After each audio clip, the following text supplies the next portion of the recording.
Welcome to the review, a mini episode from the Full Dive Gaming Podcast. In the review, we choose a single VR game, dive on into it, giving you a yay or nay on whether we think you should buy it.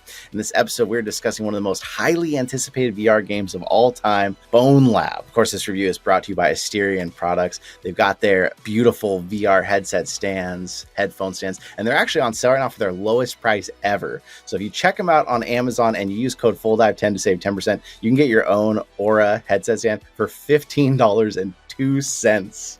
Wow, I'm Jay that's Pratt. a good deal. It is a great deal. It's something that I'm like, okay, for all those people who have been saying I'm going to get one in the Discord, I'm going to tell them today. Go get it today. You know me. I'm Jay Pratt. I'm a VR YouTuber and streamer. I'm Lipnox VR. I do all things SideQuest, App Lab, and hey, recently Bonelab too, actually. You've been playing a lot. What is Bonelab, in case someone out there who listens to this hasn't heard of it, Lip? So Bonelab is extremely hard to explain, but it's basically an experimental physics action game. This does have a storyline for the main game where you sort of go through and you're progressing through challenges and environments and sort of you're being guided along, almost sort of like Portal does, where you kind of don't know fully what's going on, but you're sort of playing along, and it's basically teaching you all the things. But it's essentially just your ultimate sandbox experience when you get to the core meat of it, and just to mess around with physics is what this is all about. Yeah, it's made by Stress Level Zero. They're the creator of Boneworks, so those from the PC VR community will remember that was a pretty big deal when it launched. They also made the game Duck Season, kind of random, but it just shows they're VR enthusiasts. And the game is currently $40. Lip, how would you feel about this game if you'd paid $40 for it? So I think that is the biggest thing with this game, is to say what is there right now is worth $40 is one thing. To say what's there after you add mods is worth 40 things is a totally different thing. And I feel like that's where the biggest disconnect for some of the people that aren't liking this is. Because yes, you play through this, we got 4 to 5 hour storyline kind of thing. And then we've got things to play with. Now, all the things combined of all the things you have at the end, they don't really there's not enough things to say, okay, here's just an endless experience. It's sort of the beginning stages of things to be like, here's the physics, here's the assets.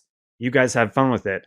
And I think that if you're going to get into the mods and you're going to get into that whole expanded thing with this, $40 is a steal. Like, this is like Half-Life Alyx when it came out was like a full price game. And I feel like a lot of people bought Half-Life Alyx more for the mods than anything. And especially if you have Quest, this title is really, really well optimized to look good and still play really good. It feels like you're playing a PC VR game.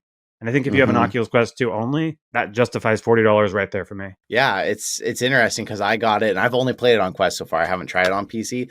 But I did play Boneworks back in the day on PC. And I've got to say, I feel like I am not missing a single part of the experience playing on Quest 2 standalone versus the experience I had back on Boneworks. And I'm not having to deal with the cable in my way, because this game, I mean, you are punching as hard as you can. You're trying to knock these enemies across the map. You're fighting. Not having a cable dangling somewhere and in your way is a bit of a game changer. And to think that I'm still getting 90 frames per second, I'm still getting these gorgeous big environments on Quest, it's pretty shocking, honestly. Well, the assets all look beautiful. I mean, you can tell they've done optimization where things sort of do that disappearing effect when you're not looking at them.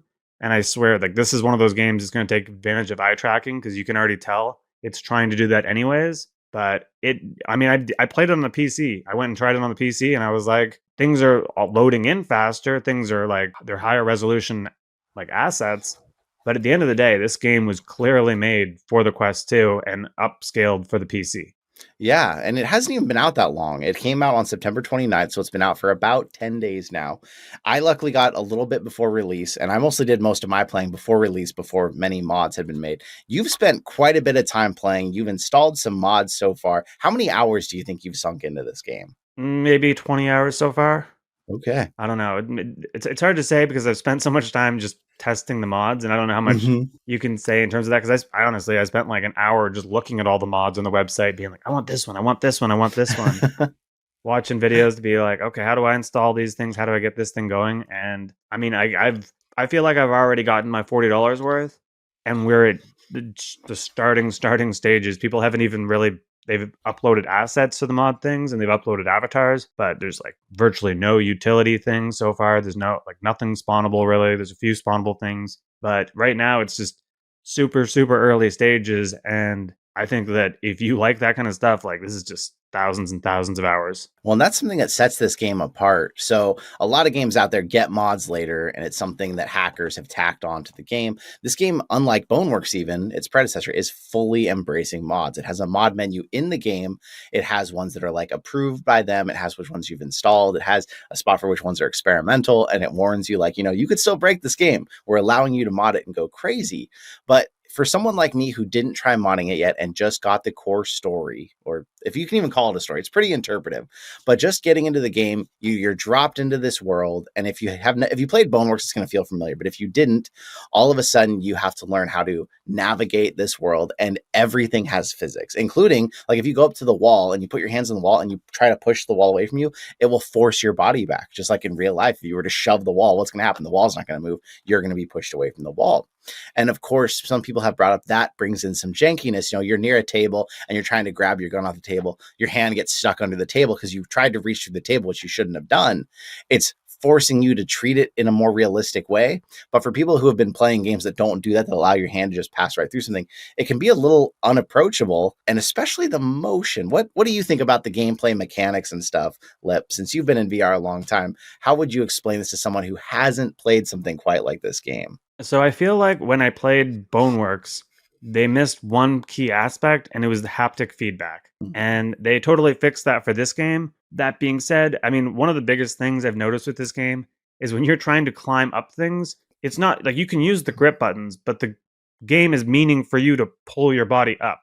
Mm-hmm. And to do that full motion where you're literally putting your hands and pushing yourself up is something that is kind of takes some time to get used to. It's not Mm-hmm. natural, and you kind of just sort of, why can't I get up? Why can't I get up? And you struggle on those parts. And I think by the end of the 4.5 or whatever campaign, I'd mostly figured it out. But I would say in terms of like the physics things, that's the biggest. But in terms of getting stuck on things, I mean, everything you're holding affects all these things. So if you're holding a big gun and you're trying to run around with that gun, it could get stuck on the wall as you run past it. It can get Mm-hmm. stuck on items as you run past it. It can get stuck on enemies. Sometimes when you're grabbing the enemies, it just looks silly as they flail around because they can't hit you. As soon as you grab their arm, they have a gun. They can't do anything. They're just waggling around trying to get out of it. And I think that, because of that physics aspect, it creates this whole other play around, have fun with it thing. But at the Mm-hmm. same time, I mean, anything with Ragdoll for VR has this janky aspect, anyways. And this game fully embraces the jank in exchange for just more complexity in how the physics work. Yeah. Yeah, it's absolutely true. And the game is classified as an action adventure shooter, which I would say is pretty accurate. There's a lot of action. You have different enemies, you have different guns. The guns all have their own, of course, physics. And the nice thing too about this game, because you forget sometimes you play other VR games and someone gets in your face, you can punch them, you can smack them with the gun, you can shove them physically back from you. And a lot of games don't give you that option. It's like you'll have an enemy in your face, you're trying to hurry up and shoot it in the face because it's all you can do. This game gives you the freedom to grab a sword or a knife or a brick or something, anything in your environment that's around you, you can hit an enemy with to get them away from you for a second while you reload, while you recoup, or you can just beat them to death with your fists. It gives you all of this. And so it creates a lot of realism. But with that comes the fact that this game does not hold your hand at all in terms of motion sickness. I think Thrill said that this was a game made for VR enthusiasts by VR enthusiasts, and they did not think at all to like try to make this game for newbies. So you better be ready for this game. Did you find any sort of motion sickness or weirdness, Lip? So I didn't have any kind of motion sickness whatsoever. And I say that even in regards to using mods with 4K recording settings going on and mirrors and things like that, which just completely killed the frame rate. Mm-hmm. And I still had no motion sickness whatsoever. I've fallen off things, jumped up things. One thing this game does, and honestly, I think every developer should look at this, it doesn't actually pay attention to your like play space. It pays Mm-hmm. attention to where your height is based on the floor. So if your play space is totally messed up and you're like flying in the air, you're always on the ground. Your character's feet are always on the ground. So many times for PC VR titles, I've got this OVR advanced thing that like fixes my height if I'm too short or too high. This game just does it naturally based on the avatar you're wearing. And something like that makes things like motion significantly lessened for people like me. But like I honestly had no issues of motion sickness whatsoever. I had smooth turning on, and I did there's a for the movement system I used, it's called Genesis, and it just sort of left and right strafing, moved forward and back kind of thing. I didn't have any motion sickness with this, but I could totally see like this is the game that all the craziness happens. And that being said too, like you said, like if things hit you, like things in the world can massively affect you. So if you're climbing and things hit you, you get like knocked down and you can be waggling up and down. And like one thing with the climbing, like let's say you're hanging with two hands and you let go of one hand, your body swings. Like Mm-hmm. like it you are as much in the game as the characters you're facing against. It's not like with VR chat, you're kind of like a static creature. You can't really interact with the world. With this, you are completely, you feel like you are a character in this world. You bring up a really good point there, because this game not only has, a lot of games try to have physics for the objects you interact with and the people on you, but this game has physics for you. Each avatar you can switch through has its own weight, its own chest strength, its own arm strength, its own agility. So they give you this feature where you can switch avatars mid game, and it really changes how you have to approach this game, because there might be a spot where you see like a ledge you need to get up to, but your character's too short. So you can switch to a taller character to reach up and climb, and that taller character's skinny and lightweight, so it's really easy to climb. Where there's an area where there's a bunch of obstacles in your way, you need to switch to a heavy character with a lot of weight, so you can use that weight to knock objects out of your way and knock people off the sides of a bridge or something and move through it. And most games never take that into account. Most games, you literally weigh nothing. And I say nothing because you can grab a ladder with one hand and just lift your body up, just like you do with the controller, and it lifts your whole body up. This game, you're actually like struggling to pull yourself up on things, which is like real life. I mean, when's the last time any of us had to lift ourselves onto a ledge? It's not easy. No. That is, it adds so much depth to the game, but it, for people who aren't used to VR, that's really difficult, because instead of just grabbing a ledge and hopping yourself up with a little flick of your wrist, you're like trying to physically put both your hands and like slowly force yourself up onto it. And I think that's another reason people are like, what is happening in this game? Yeah. Well, I think that was the biggest issue for me, was the climbing thing, because you just, if you don't know what you're doing, you will just struggle trying to jump up on this thing and you just hang there like, why can't I get up? Why can't I get up? And even Yeah. then, I mean, some of the times I was like using like the ducking thing to like crawl my way up, just like, please don't fall, please don't fall. My palms were all sweaty from this huge climb I've done. I'm like, please don't fall, please don't fall. Yeah, it's an amazing game if you've been in VR a long time, and we want these things. We want all this realism. We want all these physics. But I think some of these issues might be why we're seeing a bit of a disconnect between the reviews. People, it's got a good score on Oculus, 4.7. On Steam, it's actually mostly positive, which isn't a super high score. It's fine. It's good. But some of the reviews, people have come and commented on the videos about it, and they're like, oh, I got so sick, I'll never play this game again. And other people are like, this is everything we've been waiting for in VR. But then on PC, some people are like, oh, this is just Boneworks 2.0. Like, if you played Boneworks, this may not be as amazing to you. Where if you've only been on Quest this whole time and you've been playing Hand Physics Lab and other Quest-like experiences, not these real full games, this feels like so much more environment and world than we've had on Quest, that I think the Quest reviews are kind of skewed from those people who haven't gotten a game like this. You played Boneworks as well. Do you think the people saying Boneworks 2.0 have any, is that valid at all to you? So I would actually go even farther than that. I would say that the people that have been playing Boneworks, that bought Bonelab, are probably like, oh, I've got all these sweet mods for Boneworks. And Bonelab has mod support, but it has nothing, like the first week the game came out, it doesn't have all these complicated mechanics. I'm pretty sure I saw people like with Spider-Man webs and Boneworks, and like there's just a crazy modded scene that's already had all the time to get to the place they want to be with all these complicated mods. And I think that with like even the storyline, Boneworks is way more bigger environments, longer things, more things to do. Where Bone Lab is more like, this level you do this thing, this level you do this thing. Like there's one level you just go through and it's a street brawl. There's one level you go through and it's just climbing. And I feel like I had way more fun playing through Bone Lab. But if you like the puzzle, if you like the figuring out, and you like more, you want even more of that Portal kind of experience, Boneworks does it better. And again, the modding scene on the PC for Bonelab will get there. They will get there, but they're not there right now. And if you pick this title up and you're expecting all these amazing this and that, you're going to feel like this is an expansion pack for Boneworks, not even a full game. That's fair. And I think that's why, we never got Boneworks on Quest. I think that's why the score is so much higher on Quest overall.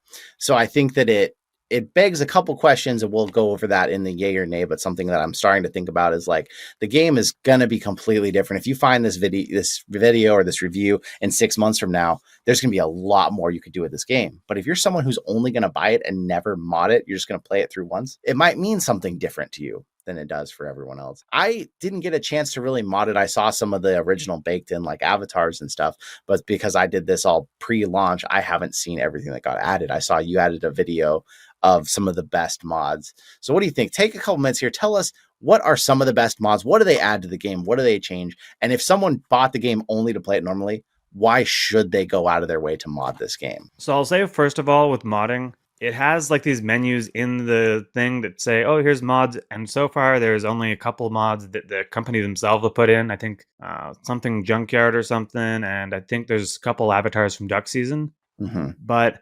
internally in the game, you have to go outside to get these mods. You have to go to mods.io/boneworks, I think it is. And you download these files, and you literally have to drag the folders into a folder on your Oculus Quest for the Boneworks thing. And it's super easy to drag and drop, but if you don't have a way to either use your phone with your Quest or your PC with your Quest, you're not going to be able to transfer these files. It's not, I'm sure there's going to be internal ones because they have a whole section that's just not, there's nothing in it yet. But the ones you need to get right now, you literally have to go online and get them.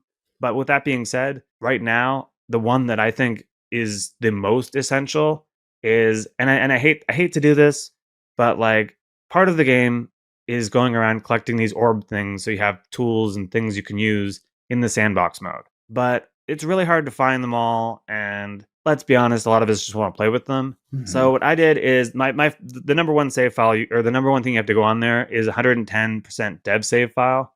Lets you fly around every single level with this like jetpack thing, and it gives you all the items so you can fully mess around with the sandbox thing. Because if you don't collect these orb things and you go into the sandbox, there is nothing. There's nothing to do. There's nothing, no items, no anything. So you're hugely limited. I think that if you want this for the sandbox experience, play through the story mode, then download the save file, and you're going to be just awesome with all the items. You don't have to stress out about it. But then if you want to go in and you actually want to play some huge levels, when you go on here, people have gone through, they've got the entire GTA San Andreas map, and that works on the Quest too. So like you can start spawning enemies into the GTA San Andreas map and start beating them up, spawn the go-kart, drive around, use the flying jetpack thing to fly around the whole level and explore everywhere. It's still a PS2 game that has been very much optimized, so this world works on the Quest. But it's just, when you're playing a game like this and you're doing sandbox anyways, the places you're in just make all the big difference. And being in Outset Island from Wind Waker, being in Peach's Castle from Mario 64, I found some Team Fortress levels. They had the 2 fort level, and they look really cool. And it just, when you're doing a sandbox thing, because you can do so many things. You can build these like floating platform kind of things. Well, how do they make them float? Well, you have this balloon gun. You can shoot balloons and make all these items float. And I feel like you could make a whole platforming in the sky thing. Like, if people get creative about this, there's so many cool things they can do. And going with the mods that I was playing in my video, I did a video top 10 favorite Oculus Quest mods. And the ones that really did it for me were the Mario Kart levels, because you have the go-kart, and people have just perfectly put, like, they've just massively upload. And because these levels are from the Wii, they're from the N64, they're from wherever, they really look nice in VR, but they really work well on the Quest. And that's like the big caveat thing is, okay, you don't have other racers, you don't have any other characters. I've only seen one modded level that had anything animated in it at all. So they're very, just flat right now. But driving around this go-kart kind of thing, putting on some Mario Kart tunes, it was cool. It was fun. It was, well worth going on and downloading those mods and doing that. I really think that VR chat has so many just really cool, amazing levels that you can go inside and be inside. And I can see so many of those types of levels and worlds and things like that in Bonelab. In Bonelab. And I've already seen people literally transferring their avatars from VR chat into this to use in Bonelab. Mm-hmm. So if you are on VR chat and you have a custom avatar, you can get it into Bonelab. I've seen people do it. And for me, one thing is it's just, when you can spawn items and you can spawn other NPCs is where it's going to be awesome, because it's super cool to be Spider-Man, but if I'm just Spider-Man facing these, peasants and, the weird orange guys and the security guards, it's not that exciting. But if I was Spider-Man facing Venom, okay, there we go. I Hmm. want to have that. Give me the city and let me fight Venom in the city. I saw someone uploaded Godzilla and King Kong avatars or world or characters, and I was like, how cool would it be at a giant city level fighting with those two? Like, I just think like there's so much opportunity to do crazy things with these mods. And another one that I was playing that I really liked was they have this. This is one of the few utilities they actually have so far, and it's this mirror gun. And you can place a mirror anywhere you want. So if you play this game and you're used to VR chat, they have mirrors in almost every single world. But Yeah. with this game, these levels they've created. There's no mirrors in them. So if you got a cool character and you want to have, you want to see the character and you doing things in the game, this mirror utility is the only way to do it. So I would say that that's really awesome. I was on today looking for more mods, and I was actually checking out the PC mod section because there's some mods that don't work on the Quest itself. And there's this Wii Sports bowling one, and just being inside the level just looked really cool. The graphics were awesome. I knew it works on the Quest, but I checked it out on the PC for this one. Super cool. But I think what's going to happen with these mods is we're going to see over the next month. The things that I'm excited about right now are going to be like, who cares about? We're going to be just expanding. Someone was adding like radios that play songs, so you can have whatever song you want on this radio you can carry around with you. And I've seen people doing guns already, but like until we get the lightsaber in there, we haven't done anything. So yeah, the sky is the limit basically for the mod side of it. And that's what really is going to give this game its legs, it seems like, because like you said, you can get through 5 hours. You could probably play some of the other sandbox stuff and probably get 7, maybe 10 hours out of this game if you were never going to mod it. But beyond that, the mods are going to allow you to take this as far as you want. The question will be in time as the game developers approve more mods. Will it be easier on the Quest to just go to that mod menu and put them straight on? Because, I'm thinking about someone who works full time and has kids. They get 1 hour a game to game each night. Are they going to want to spend that hour, downloading mods and getting them installed and getting them working? Or are they going to want to just play this game and hopefully have the option to still get these great mods we're talking about without going through all that trouble? I'm curious with the licensing if they'll be allowed to put things like Mario Kart and all that stuff. But I mean, I don't know how VR chat seems to get some super pass on just copyright everything. So maybe they'll be okay too. It always Yeah. amazes me going on VR chat and being like, yo, if Nintendo saw this, they probably wouldn't like this, but they just could care less about VR, so they're letting us play.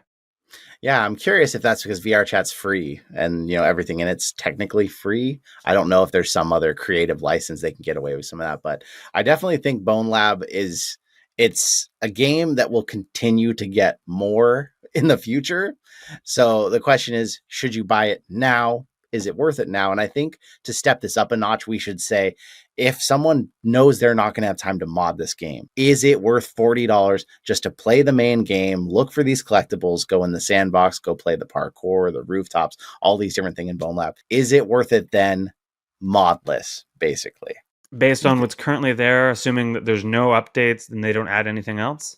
Yeah, basically just what the game developers have done so far. That's the question here for the yay or nay. So are you ready So to give this a go ahead? I think I have two Any answers.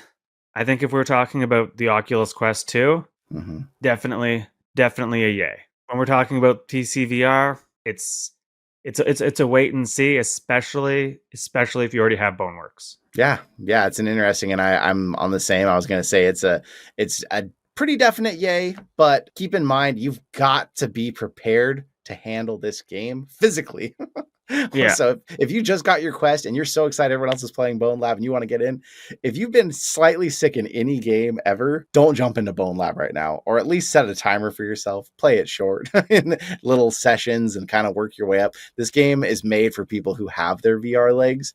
But the thing is, on Quest, we're so limited that on Quest, it's pretty much a must buy. This is a game that is going to continue to shape the future of VR. It's a game that people are going to talk about. You're going to feel like you missed out if you didn't get it. If you're on PC and you already have Half-Life Alyx modded and you have Boneworks and you modded it, maybe you can wait for a sale or at least wait for some more mods. I think that's a fair assessment. There's one thing I did notice. I just thought about it. I saw some people complaining that Mhm. the game had a really, really short campaign, and they're like, the game's only got like a half an hour campaign, and then they throw you into the lab thing. Mhm. And I don't, just in case anyone's watching this video, you actually go up and you have to go into all the different whatever labs once, and then you can go and there's this I don't know, this thing where it's like a Like a crane game thing crane, almost. yeah. Yeah. And this is where you unlock all the rest of the game. Mhm. And I've seen so many people ridiculing this game, not realizing that was even a part of the game. I'm like, did you get to level 15? Did you beat the storyline? And they're like,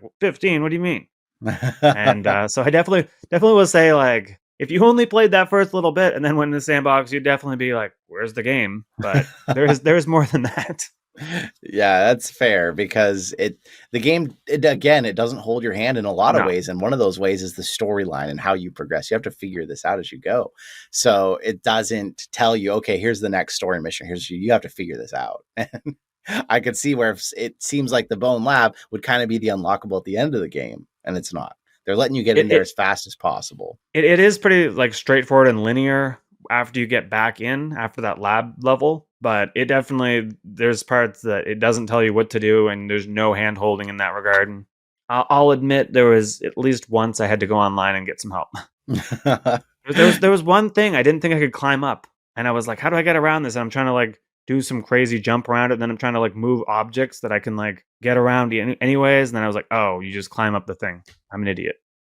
Well, and by now there's enough walkthroughs that if you just want to unlock everything, or like Lip said, if you just want to download that save file and just have fun playing this game with everything unlocked, that's okay too. Some people are gonna do that. I personally have even thought about that myself. I'm like, maybe instead of trying to go back and trying to find every single collectible, maybe I should just do that so then I can just have all the fun in the sandbox of having everything there already.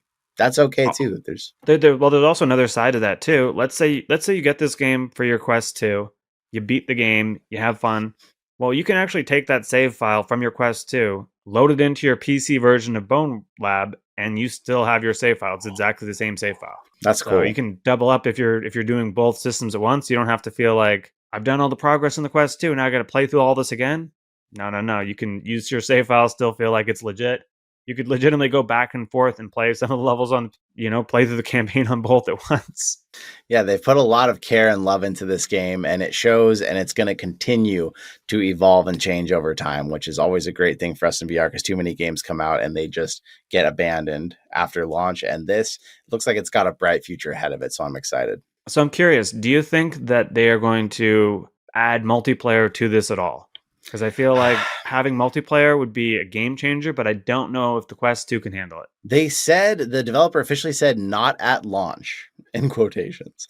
So that makes me think it's coming. I do wonder if maybe it's just not possible on the Quest 2. We've heard rumors of a Quest 3. We've heard rumors of a Quest Pro. Maybe they're going to wait a little bit. And once that next headset launches, they're going to be like, guess what? If you get this new headset, you can get Bone Lab multiplayer as well. So I do think because of the way they phrase that, maybe it's coming. Down the road kind of thing. I don't know. They Yeah. they left a lot of these, like they have this one experimental room, and I was thinking, oh, but when I get to the end of the game, there's going to be tons of things in this.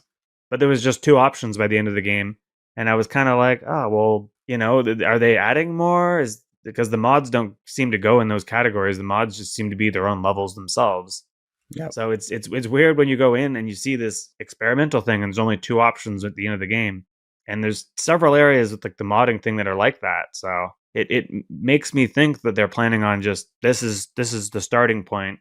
This is 1.0, and in a year from now we're going to be at like 3.2, and there's going to be an entire like new game on top of what we've gotten right now. Yeah, it's only been 10 days. It seems like a lot more is coming. So we're excited for that. Was there anything else about the game you felt you needed to share before we finish this up? Just that I like when I played through the game, I loved this game, and this is before mods, this is before anything. I was just having an amazing time. I could not put it down. And I've been playing so many games on my Quest for so long. For a game like this that stands out and actually does it, it feels like a PC VR game on the headset. It feels like the future of VR technology and where, VR games are going. I would, if you have doubts on this one, there's a 2-hour refund window. You could totally get this game, and if you don't like it, you could refund it. But I do feel like if you only own a Quest 2, this is one that you need to take the plunge and test it at least. I wish they would give us some like demo thing they just gave you that first like half an hour opening to just be like, do you want this? Because I feel like a lot of people are going to be off put with some of the negative reviews. And then on the other hand, some people are going to be overhyped with some of the positive reviews. And I just think that this game was one that you don't want to miss out on if you have just the Quest 2, because like even like all the individual things that I'm talking about, there are just individual aspects on this on such a deep level that like there is this one level you go in that's not even, it's just one of the lab things, and it is basically just horde mode from, or the zombies mode from the Call of Duty games. You have this tool that you draw the wood planks to stop them from coming in. Like you have a gun that draws wood planks. Totally not something I've seen anywhere else. I just randomly hopped in this level and found it, and I was like, this is amazing. Like I go through all the items. I'm like, what's this balloon gun? It can make things float. There's a punching gun that like has this super punch. You can punch people and knock them across the screen. And I'm like, oh wait, you use this and set up some like targets. You could totally have like this like thing to like go bowling or thing to like knock things down. You can really, the tools are already here. It's really just how creative you are to use those tools. And like there's like, this seems like there's 100 guns. There's like probably like maybe 50 blunt weapons. There's just it's all there if you have the creativity to play with it. And I just think that for the right person, this is just, it's too good. It's an interesting thing because it's almost like it's a must try game, whether or not this game is something you will love and will spend tons of time with. This is one of those games that you can tell, like in the evolution of VR and in the evolution of gaming, it's going to be one of those games that like we look back and we think, okay, this was something that helped lead to where we went. And so it's something that I feel like, yes, think about that return window, even if this isn't your kind of game, maybe try it, make sure you're not going to get motion sick, and experience this even for no other reason, that as if VR continues to evolve, you'll be able to be like, oh yeah, I remember Bonelab and this memory I had in this time. And it may not be something you spend 100 hours in, but it will be something that you will always look back on and think, oh, that was that game that did this on the Quest that led us to other games like this on the Quest. Exactly. And that's the big thing. It's the opening, the basically preparing everyone for the future of when we get 5 years in the future from now. I feel like a lot more games are going to be all the realistic physics and all the realistic movements where we're actually pushing ourselves up to climb. And maybe they do a smarter way of doing it for those ones. But I think that this is where VR needs to go, because you want a realistic experience. Yeah, absolutely. And I think that if you're out there and you still have some questions, you're still wondering about it, you can come join our Discord. We're there all the time. You can ask any questions you want to if you're thinking about games, or if you just want to come tell us your opinion. There are some people who probably just did not love this game, didn't think about it. I would love to hear that side of it a little bit more, because so many people in the VR scene have been so positive about it that it makes you start to wonder, are we all just getting a little too caught up in what VR is? And maybe there are some valid points as to why people didn't enjoy the game. Definitely. Well, I mean, like, you can compare this game with Resident Evil 4. You can't. Yeah. So you get one that's like a huge linear adventure, and it's amazing. Then you get one that's this huge VR physics mess, and it's amazing. And they both do totally different things, but are both just equally must-haves for me, I think. Yeah, I agree there. So, hey, we want to say thank you so much for coming out and hanging out for this one. A little bit longer. It's a bigger game. We had to go a little bit more in depth. But, of course, if you're listening to this, that makes it easy to listen to all of it, take it on the go. If you want to come hang out here on YouTube, we'll have some clips up and stuff so that you can kind of see what you're getting into while, of course, avoiding the spoilers so that you can walk into this game fresh. But we want to say thank you. And remember, if you're thinking about VR, maybe if you're thinking about Bonelab in general, it's time to just jump on in.